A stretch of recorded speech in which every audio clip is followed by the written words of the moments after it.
The Black Panthers, Hidden History.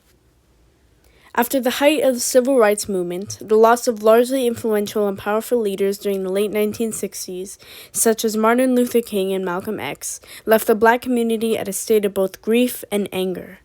And leading into the early 1970s, ideas of peaceful organization started losing importance within the movement, taking a more proactive approach, one more aligned with Malcolm X's ideology in his later years.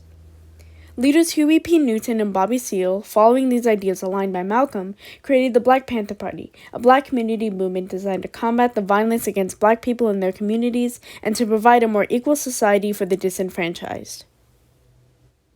While the media focused on their seemingly violent front, behind the cameras was a group focused on correcting both health inequalities and food insecurity within their neighborhoods and across the country.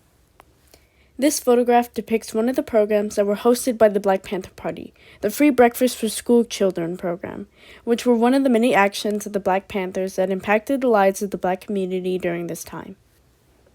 Through programs which were referred to as survival programs, such as the Free Breakfast for School Children and the fight against sickle cell anemia, the Panthers helped their communities when the government wouldn't. Instead of simply protesting against the government and their actions, like many others did during this decade, the Black Panther Party chose to take a real stand. They not only utilized the law to protect themselves during their demonstrations, but they actively found ways to provide the help their neighborhoods needed instead of waiting for change.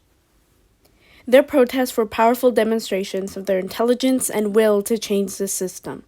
And this brought strength to their community by getting them the resources they needed, a place to organize across the country, and safety within the party.